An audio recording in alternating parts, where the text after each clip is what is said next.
Emmanuel est avec nous. Bonjour, cher Emmanuel. Oui, bonjour à toutes et à tous. Vous m'entendez bien ? Ah bah, je vous entends très bien. J'imagine que vous êtes sur la route des vacances ou vous rentrez du travail ? Non, retour, fin de journée, tout à fait. Ah, fin de journée.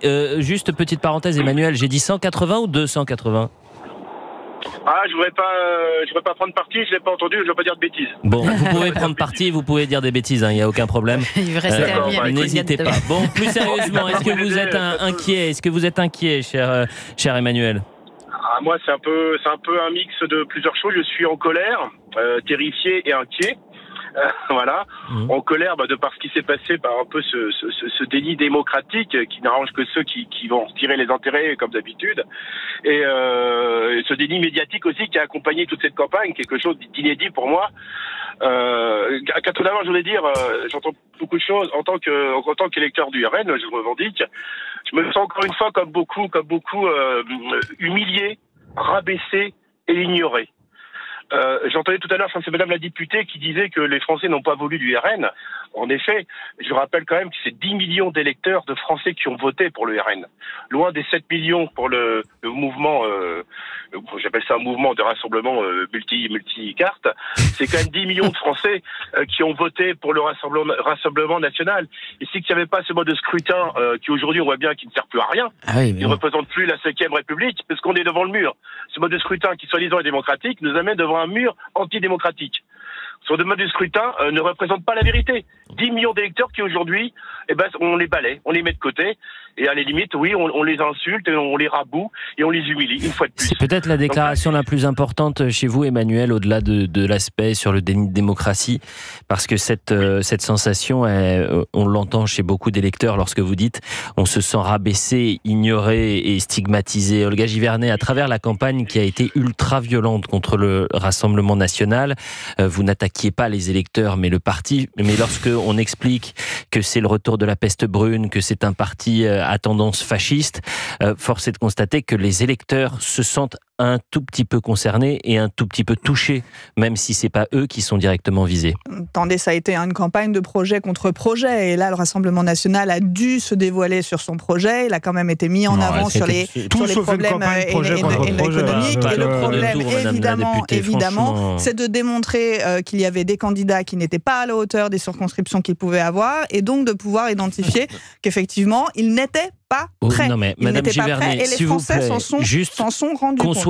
Qu'on soit honnête et qu'on dise les choses très clairement. Si la campagne des européennes a été une campagne sur des programmes, mais également sur une idée qu'on pouvait se faire de l'Europe, la campagne express des législatives, elle ne s'est pas faite sur des projets.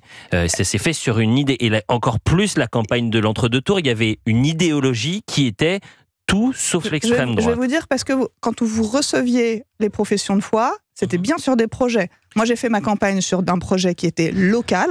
Et effectivement, en fait, on a entendu parler de programme national pour le bloc central, mais pour le Rassemblement national, ils ont fait campagne sur leur programme national. Donc, je crois que les Français ont été tout à fait au courant de ce qui pouvait être fait. Si on veut répondre à Emmanuel, qu'on invoque qui s'est senti rabaissé, qui s'est senti stigmatisé, je l'entends, mais ignoré. Il a des députés aujourd'hui qui le représentent au niveau du Rassemblement national, et il faut aussi prendre en compte qu'avant on disait on veut remettre la proportionnelle pour les législatives parce qu'on n'avait pas de représentation suffisante. Et bien si, les Français sont capables de le faire, puisque aujourd'hui les trois blocs sont représentés. Mais il faut faire très attention. C'est pas parce qu'on n'a pas eu les résultats escomptés. On est sur un nombre d'électeurs très large, et que effectivement il faut qu'on prenne en compte ce qui sort des urnes. Et là, je crois que la question du déni de démocratie, il faut l'écarter. Les résultats sont là, et ils sont dans le cadre de la 5e République. Et lorsqu'on respecte la 5e République, eh bien, il faut pouvoir s'y conformer. Lorsqu'on respecte la 5e République, du moins son esprit, c'est par exemple le parti qui a fait le plus de sièges qui va proposer un Premier ministre. Et donc, si vous respectez, comme vous dites, la 5e République, vous avez plus de chances de voir Jean-Luc Mélenchon à Matignon que de voir Marine Tondelier. Un, c'est l'usage, et deux, c'est au sein d'une alliance qui ne sera pas le groupe. l'esprit de la 5e. Si c'est sur les groupes, vraiment, et on va se compter. Les tripatouillages, non, ça va pour les élections.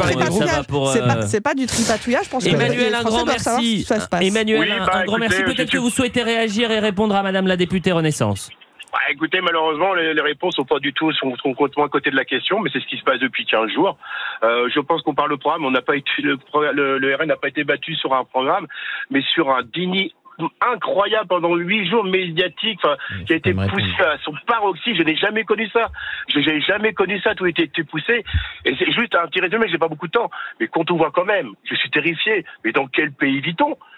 Un fichier S est élu député de la nation. Et un maire d'une agglomération comme Avignon applaudit.